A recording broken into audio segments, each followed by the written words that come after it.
Yes, bonjour. Je suis arrivé, vous m'entendez comme il faut? Yes, tellement content.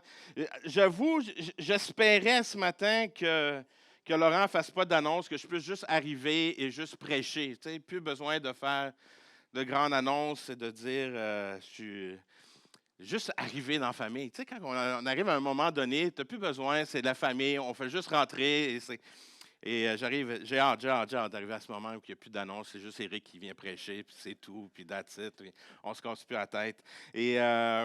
Mais tellement content ce matin de pouvoir venir apporter la parole, de pouvoir partager avec vous et de continuer cette série qui a débuté la semaine passée alors que Pasteur Laurent a commencé cette série, La grâce sur la grâce. Et ce matin, pour être honnête avec vous, alors que je veux apporter le message et le titre du message, on riait un peu, moi et Pasteur Laurent, avant la rencontre, parce qu'entre pasteurs, entre prédicateurs, on se comprend. Et durant la semaine, j'ai reçu un courriel pour savoir quel titre était le message et j'ai envoyé mon PowerPoint jeudi. Mais après ça, ça continue à travailler et on a plusieurs titres qui viennent en tête. Fait que, c'est ça, je disais, je pense que je suis rendu à 3 titres de mon message aujourd'hui. Oui, le titre qui était annoncé, c'est de la grâce, de la disgrâce à la grâce. Mais comme sous-titre, c'est la grâce de Dieu l'emporte sur toute autre chose. Pourquoi s'en passer? Nous vivons dans un moment présentement que je trouve euh, qui est très facile à passer par-dessus qu'est-ce qui se passe et qu'est-ce qu'on vit. Nous vivons dans une société où c'est facile de passer par-dessus puis passer sur la prochaine nouvelle. Et honnêtement, dans les dernières semaines, derniers mois, beaucoup de choses se passent et je regarde notre réaction, ma réaction. Et des fois, ma réaction m'emmène à avoir peur. M'emmène à avoir peur parce que c'est rendu une réaction que qu'est-ce qui se passe dans notre société, c'est rendu comme normal. C'est quelque chose qu'on est habitué de voir, d'entendre, et on n'a plus la réaction que peut-être on devrait avoir. Peut-être on devrait avoir en tant que société, en tant que de peuple, d'arriver de dire, nous vivons dans un moment ou que c'est un peu disgracieux. Qu'est-ce qu'on vit? Mais on vit tellement dans une société où c'est la performance, où tout doit arriver, qu'on met ça, ces choses, qu'est-ce qui se passe? On fait juste continuer la vie. Cette semaine, je ne sais pas si vous, c'est sûr que ça m'affecte parce que, bon, comme je dis, je suis un Lavallois, même si ça fait 28 ans que je demeure à Deux-Montagnes. Mais cette semaine, vendredi, alors que j'étais en train d'aller chercher mon fils, il était environ 5 heures où il travaille à Gosselin Photo, qui est juste à côté du cégep Montmorency, qui a eu une fusillade à 5h30. 30 minutes après, il y a une fusillade, 3 personnes qui sont blessées, un jeune qui doit rentrer à l'intérieur du cégep pour se protéger. Dans la même journée, à Saint-Jean-sur-Richelieu, un homme qui se fait arrêter, qui a une veste pare-balles qui rentre à l'école.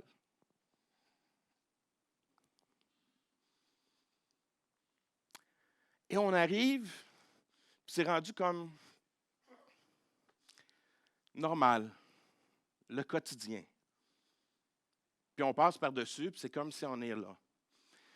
Et je trouve ça triste, surtout l'approche que les médias nous offrent.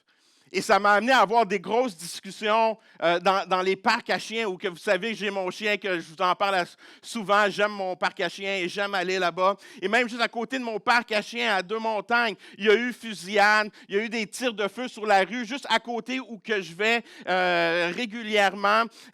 Puis on sait que c'est du crime organisé, on sait tout ça. Mais ça demeure qu'il y a des gens qui sont blessés à travers ces moments-là. Puis c'est comme normal. Ce matin, aux nouvelles, il annonçait encore un féminicide.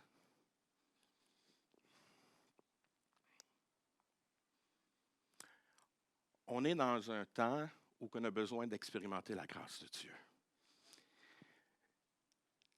Notre société, comme je disais, les médias essaient de nous faire croire que ça va régler les problèmes si on enlève les fusils.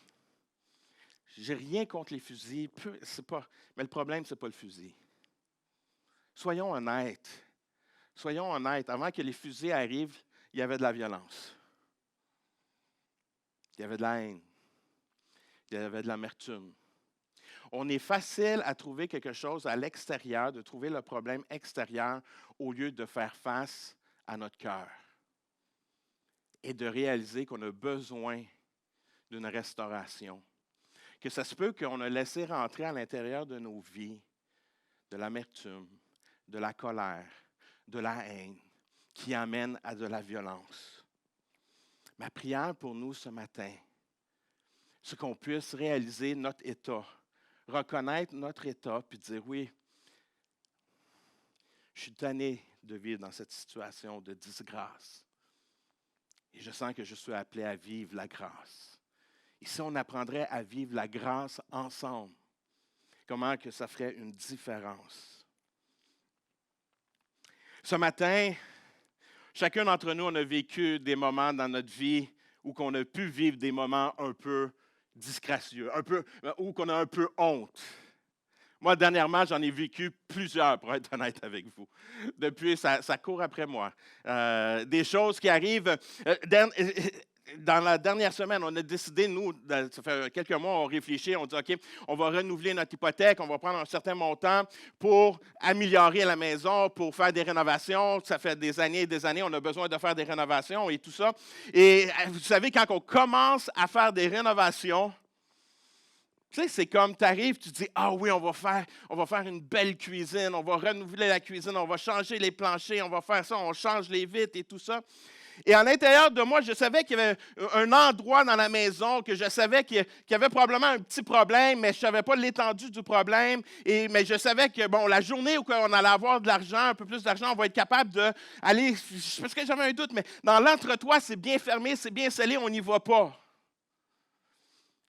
Jusqu'à temps que tu y vas. Et la honte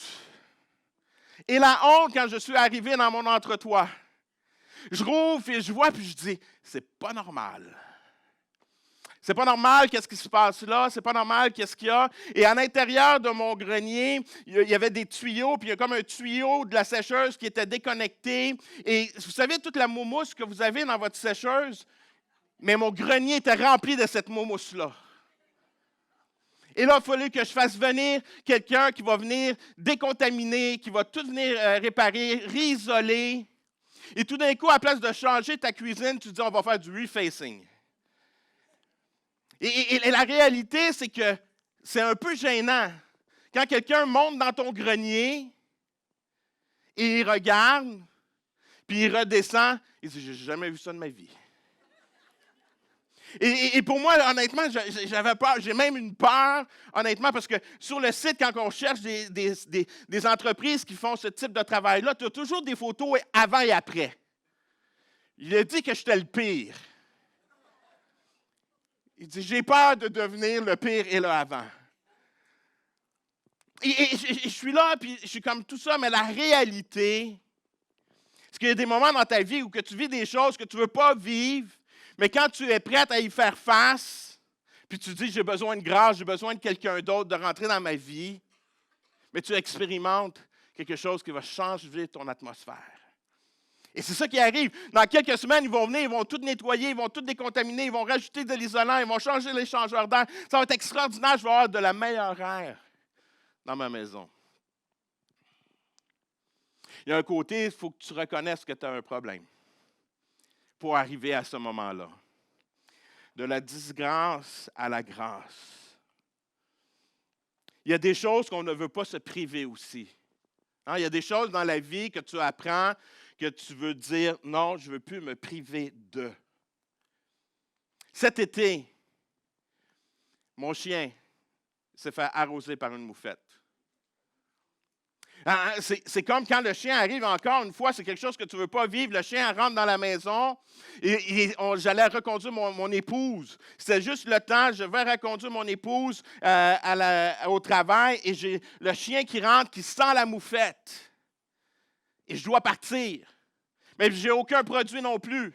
Et les personnes, pour acheter les produits, c'était juste à 9 heures que mon dos arrivait pour faire de la pub, mais bon, c'est là que j'ai été. Et je suis arrivé là, et là, j'ai été prendre les produits. Je peux-tu vous dire, je ne me priverai plus jamais d'avoir 2 bouteilles pour si mon chien se fait arroser, que peu importe qu'est-ce qui arrive, je peux m'en occuper, le nettoyer et changer l'atmosphère. La grâce de Dieu, c'est la même chose. Pourquoi s'en priver? Pourquoi de se priver de la grâce de Dieu? Et le texte que nous allons lire dans quelques instants, on le retrouve dans le livre des Hébreux. Et l'auteur nous emmène au chapitre 12. Et j'aime le livre des Hébreux. C'est un livre où on parle de la foi, où on parle de la grâce de Dieu. Au chapitre 11, on va parler les héros de la foi. On va parler d'Abraham, on va parler de Moïse, on va parler de tous ces grands hommes qui ont couru la bonne course. Il arrive au chapitre 12, l'auteur va nous mettre une illustration, va nous parler du coureur qui fait face à la foule et que c'est si facile de tomber dans le péché. Il par la suite, il va nous parler au verset 12 qu'on va lire dans quelques instants, mais il va simplement nous encourager à faire attention et surtout de ne pas se priver de la grâce de Dieu. Lisons ensemble. Hébreux chapitre 12, verset 1. Vous pouvez prendre vos tablettes, vos bibles en papier. Le livre des Hébreux se retrouve dans le Nouveau Testament. Si vous n'avez pas de papier, si vous n'avez pas votre ordinateur, votre téléphone ou votre Bible, je crois que c'est à l'écran, Hébreux 12, verset 1. Nous donc aussi, puisque nous sommes environnés d'une si grande nuée de témoins, rejetons tout fardeau et le péché qui nous enveloppe si facilement. Et courons avec persévérance dans la carrière qui nous en est ouverte. Voyez-vous, l'auteur est là, puis il veut nous encourager, nous aussi, de courir comme ces héros de la foi. De courir, puis de mettre le péché de côté, de ne pas se laisser influencer par le péché. Mais la réalité, alors que nous courons, comme tout le monde qui ont déjà couru des marathons, il arrive un moment donné où dans ta course que tu es fatigué. Et c'est là que l'auteur, au chapitre 12, versets 12 et 15, va continuer à nous parler dans cette image de ce coureur, et qui là va arriver, qui va dire « Fortifiez donc vos mains languissantes et vos genoux affaiblis, et suivez avec vos pieds des voies droites, afin que ce qui est boiteux ne dévie pas, mais plutôt se raffermisse. Recherchez la paix avec tous, et la sanctification, sans laquelle personne ne verra le Seigneur.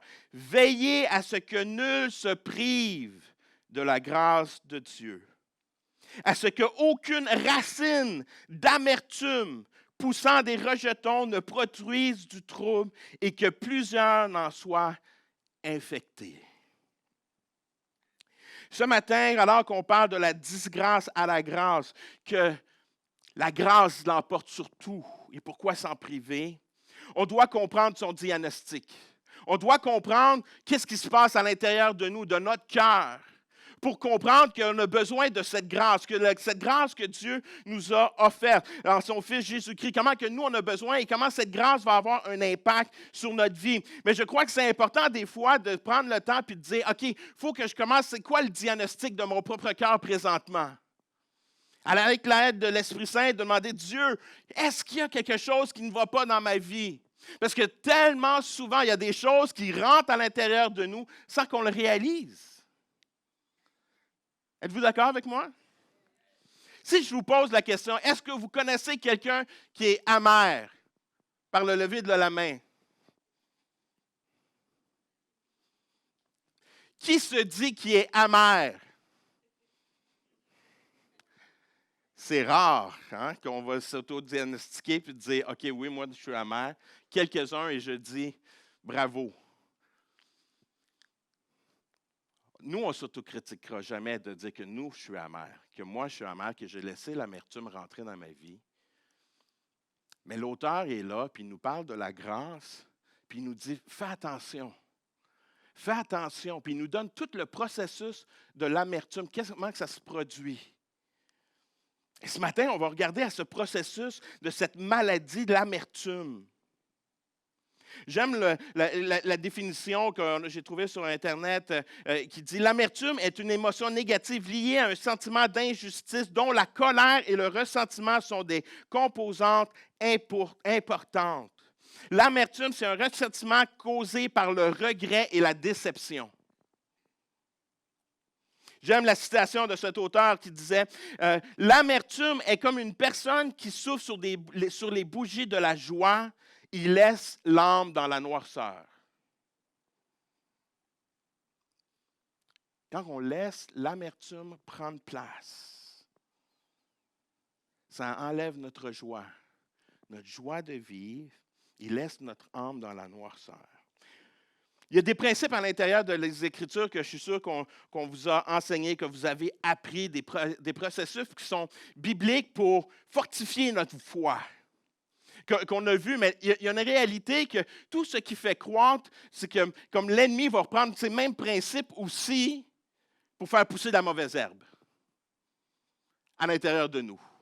Puis on va prendre ces mêmes principes que vous avez pu avoir vus dans le passé. Je suis sûr certain, si vous avez déjà pris des enseignements sur les fruits de l'esprit, je suis convaincu que vous avez pris de ces principes-là.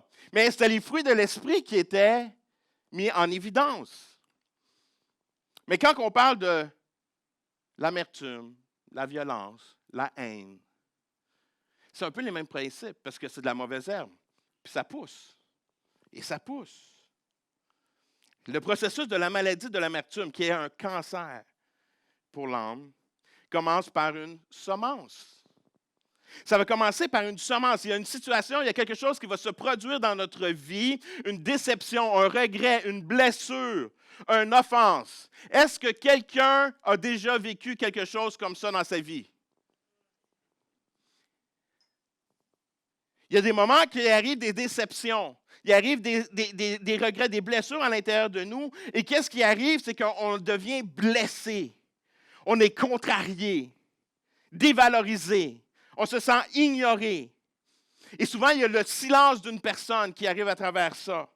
Et là, la semence de l'amertume commence à prendre place. Sans qu'on le réalise, parce que quand on est offensé, on ne pense pas que, hey, il faut que je fasse attention parce que ça se peut qu'il y ait de l'amertume qui rentre dans ma vie.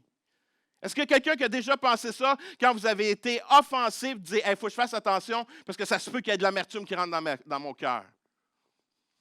Nos propres réactions quand on est offensé, c'est qu'on veut se venger. Ça, c'est notre réaction.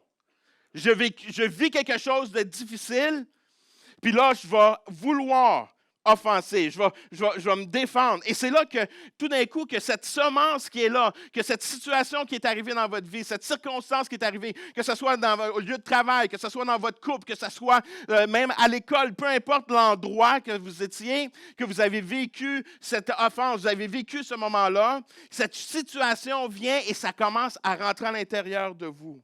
Mais toute bonne semence a besoin d'une bonne terre. Cette terre, c'est nos pensées. On commence à réfléchir. On commence à se justifier. Hein? Quand on vit une offense, on vit quelque chose, souvent, on tombe dans le côté de la justification. Ça rentre dans nos pensées. On rumine toute l'histoire qui s'est passée. Tout ce qui s'est passé à l'intérieur de cette situation, que ce soit dans un conflit de couple. Hein? Oh, il y a des fois... Il y a des situations que tu penses que c'est réglé, puis 10 ans plus tard, la personne est capable de te décrire complètement la situation par cœur, puis de dire, c'est ça qui est arrivé, tu te souviens-tu, papa, que tu es là? Qu'est-ce qui s'est passé? Mais pendant des années, ça n'a jamais été réellement pardonné. Mais c'est toujours été là. Des années plus tard, ça revient, ça reprend place.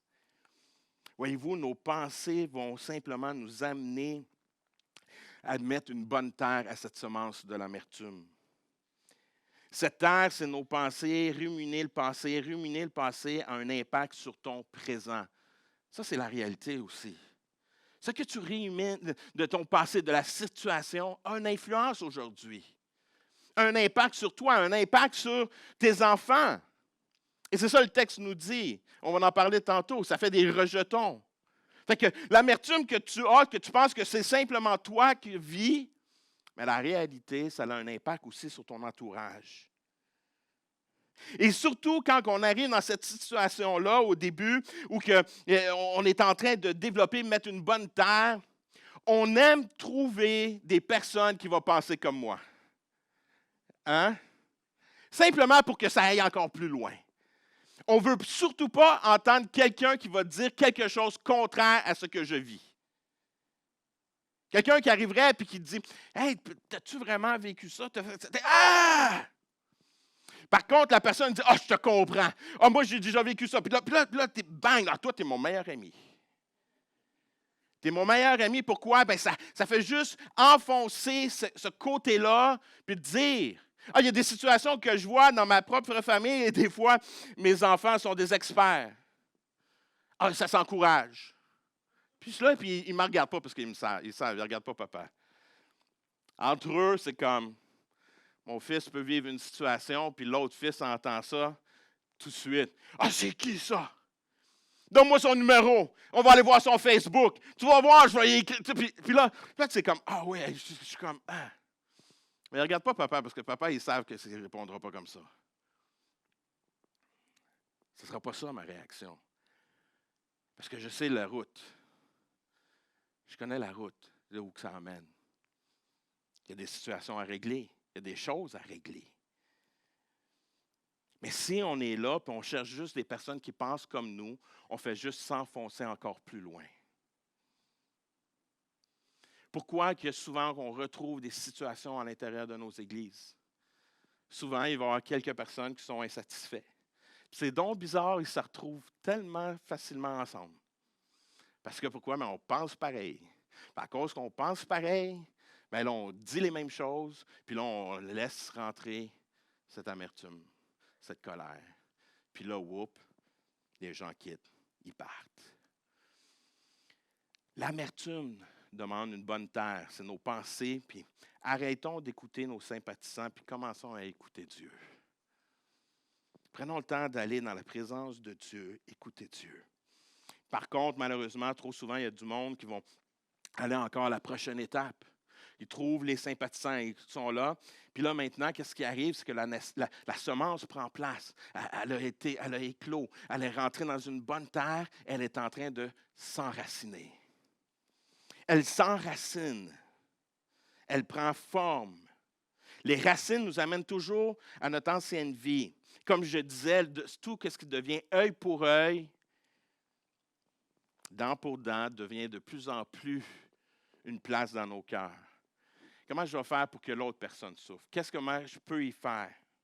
Les racines sont non visibles, mais sont dures à bouger. Parce que plus que tu prends position dans ta circonstance, dans la situation, plus que tu as la difficulté à passer à autre chose. Que ce soit dans ton couple, que tu t'affirmes. C'est dur que quand tu arrives dans ta relation de couple et tu prends position. C'est dur de bouger après. Tu viens de briser la communication. Puis là, c'est là que ça commence. Toi, tu m'as offensé. Moi, tu as fait ci. Toi, tu as fait ça. Puis là, on est là-dedans. Puis là, on ne réalise pas, mais l'amertume, tu es en train d'aller plus loin. Tu es en train de s'enfoncer. Ça étouffe notre cœur, ça étouffe notre vie. C'est ça qui arrive quand les racines sont en train de prendre place. N'oublions jamais, notre ennemi est là pour venir détruire, étouffer. Et c'est ça que notre ennemi veut faire. Et là, qu'est-ce qui est la tristesse à travers tout ça? C'est qu'alors qu'on est en train de porter des racines, qu'on est en train de s'enraciner, c'est qu'on est en train de reproduire l'amertume. On est en train de faire des rejetons comme qu'on a vu dans le texte.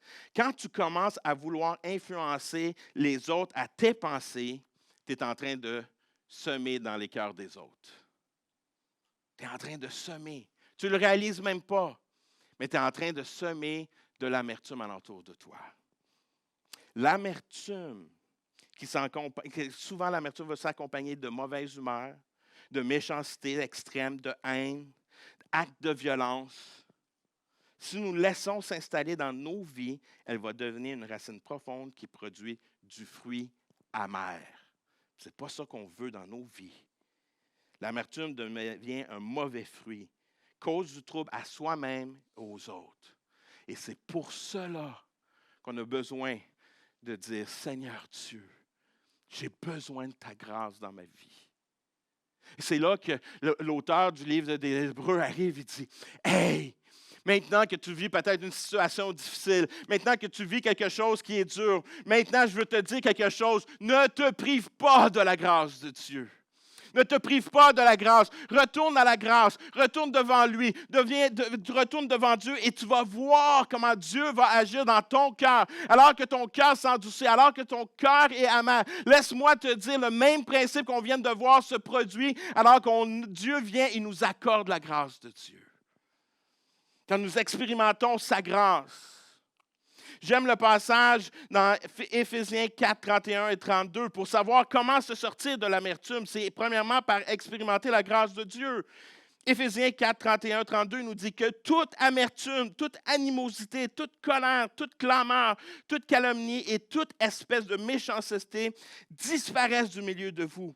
Soyez bons envers les autres, compatissants, vous pardonnant réciproquement comme Dieu vous a pardonné en Christ. J'aimerais te dire qu'aujourd'hui, la première chose, si tu veux te débarrasser de l'amertume, c'est que tu dois confesser. De passer de la confession à la réconciliation. Tu arrives devant Dieu et tu confesses ton péché. Tu confesses qu'il y a de l'amertume dans ta vie. Il y a des situations que tu croyais des fois dans ta vie qui pouvaient être réglées, mais qui ne sont pas réglées parce que ça revient, puis tu sens qu'il y a un ressentiment. Puis là, il faut que tu arrives, tu dis, Seigneur, pardonne-moi. Pardonne la situation que j'ai vécue. Pardonne, qu'est-ce qui s'est passé? Je te demande pardon pour moi, premièrement. La première chose que nous devons faire, c'est demander pardon pour soi-même. On doit demander pardon pour soi-même et de rétablir cette connexion. Dieu est là. Dieu nous montre ses bras d'amour, nous tend ses bras d'amour. Et c'est pour cela que sa grâce nous est offerte. Elle ne nous est pas offerte simplement le jour que nous donnons notre vie à Dieu, mais elle est offerte à chaque jour, grâce sur grâce. De là, l'importance de ne pas avoir peur, mais de rentrer là. Et c'est là, des fois, oui, on peut avoir ce sentiment où que l'ennemi va nous mettre une culpabilité, une honte. Mais laissez-moi vous dire au contraire, Dieu veut simplement arriver et dire, je veux te décontaminer, je veux que tu sois propre, je veux que tu puisses respirer de l'air pur à l'intérieur de toi. Simplement d'aller et dire, Seigneur, j'ai besoin de toi. J'ai besoin de toi. Reconnaître la laideur de mon cœur. Dire, Seigneur, viens et purifie. Purifie mon cœur. Et alors que j'apprends et que Dieu me déverse cet amour, que Dieu me fait grâce, il y a une réalité qui s'ensuit. Je dois apprendre aussi à me pardonner. Dire, OK, Seigneur, toi, tu me pardonnes, tu m'as créé. Maintenant, Seigneur Dieu, je veux marcher dans cette liberté. Je me pardonne. Oui, j'ai fait une faute. Oui, j'ai fait une situation. Oui, il y a des choses que j'ai fait que je n'aurais pas dû faire, Seigneur Dieu. Mais Seigneur, je sais que autant que l'ennemi essaie de me faire croire des choses, je sais que toi, tu as quelque chose de mieux pour ma vie. Et Seigneur, je m'accroche à toi. Je crois que c'est important qu'on puisse retourner dans cette communion alors que notre ennemi veut nous amener dans une isolation, veut nous isoler. Lui, il veut qu'on puisse être en communion avec lui. Et c'est ça la grâce fait. Ce que la grâce accomplit, c'est que ça rétablit la communion. On rétablit la communion avec notre Père, mais on rétablit aussi la communion avec nos frères et nos sœurs. La grâce nous emmène à vivre une communion avec nos pères, avec notre Père céleste, mais avec nos amis. Nous sommes appelés à retourner dans cette communion, à retourner dans la prière. Prier pour ton cœur, prier de notre propre tête, mais prier aussi pour les personnes qui vous ont blessés et aussi prions pour les personnes que nous avons blessées. Nous sommes appelés à être en communion et de rebâtir ces relations. De rebâtir ces relations avec nos frères et nos sœurs. Nous sommes appelés à rétablir cette communion ensemble. Voyez-vous, nous sommes appelés à sortir de l'isolation et de retourner à cette communion, mais nous sommes appelés aussi de laisser l'amertume et d'expérimenter la grâce de Dieu pour notre vie. J'aime cette situation. Pardonner, c'est libérer un prisonnier et découvrir que le prisonnier était vous. Voyez-vous, c'est ça que le pardon fait. Et maintenant, alors qu'on pardonne et qu'on offre le pardon, c'est là que ça change la dynamique. Ça change la dynamique de votre couple, de vos relations. Ça change la dynamique dans vos lieux de travail. Voyez-vous, une des choses que papa il est fier de ses fils, fier de sa fille. Et cette semaine, je parlais avec Étienne, que vous connaissez tous, puis parlait de situations qu'il vit dans son lieu de travail et tout ça. Et je lui demande, puisqu'il commence à gérer une équipe, puis j'ai dit, qu'est-ce que tu espères? Qu'est-ce que tu veux pour ton équipe? Il dit, j'aimerais ça que mon équipe puisse vivre la grâce. Qu'on puisse être là, puis être capable de, quand on fait des erreurs, bien, qu'on est capable de travailler ensemble, puis on passe par-dessus nos erreurs. Je dis, wow! Ça, c'est merveilleux. Ça, c'est merveilleux. Ça, c'est merveilleux. Pouvez-vous vous imaginer si on avait cette atmosphère, qu'on fait des erreurs, mais on est là pour s'entraider. Au lieu de laisser l'amertume et tous les fruits de l'amertume prendre place, si on laisse les fruits de la grâce se manifester dans nos vies, l'impact que ça changerait. Parce que la grâce remporte sur tout. La grâce a remporté à la croix. La grâce a remporté tout partout. Pourquoi s'en priver? Arrêtons d'être seuls et soyons remplis de la grâce de Dieu envers les autres en terminant. Si nous désirons expérimenter la grâce, c'est qu'on doit apprendre à vivre aujourd'hui. Oublier qu'est-ce qui s'est passé, demander à Dieu pardon, mais avancer. Ce n'est pas de renier, non, c'est de faire face, de demander pardon, de dire c'est fini, on passe à autre chose. On ne revient plus. C'est fini, cette situation-là est finie. On passe à l'avant. Ça se reproduit. La Bible est claire là-dessus. La Bible est claire. Je lisais cela ce matin dans Luc. Comment on est appelé à pardonner et repardonner jusqu'à 7 fois. S'il revient et la personne te dit « je regrette », je dois pardonner. Pouvez-vous imaginer l'atmosphère qui changerait? Comment l'atmosphère peut changer seulement si on commence à démontrer les fruits de la grâce de Dieu que Dieu nous a accordé alors qu'il nous a pardonné, que maintenant on offre le pardon aux autres aussi. La grâce de Dieu. Alors que je demande à Laurent de prendre place ce matin puis qu'on va terminer à la louange. Un dernier passage ce matin dans Hébreux chapitre 4, 16 qui nous dit « Approchons-nous donc avec confiance du trône de Dieu, où règne la grâce. » Jésus règne. Nous y trouverons la bienveillance et la grâce pour être secourus au bon moment. Voyez-vous, tout ce que nous vivons présentement, où qu'on voit la souffrance, où qu'on voit la haine et la colère, si l'Église se leverait et commence à prier, intercéder, puis dire « Seigneur Dieu », on reconnaît la situation, on demande pardon pour notre peuple. On demande pardon pour qu'est-ce qui se passe. Et Seigneur, envoie-moi, que je puisse être un fruit de la grâce.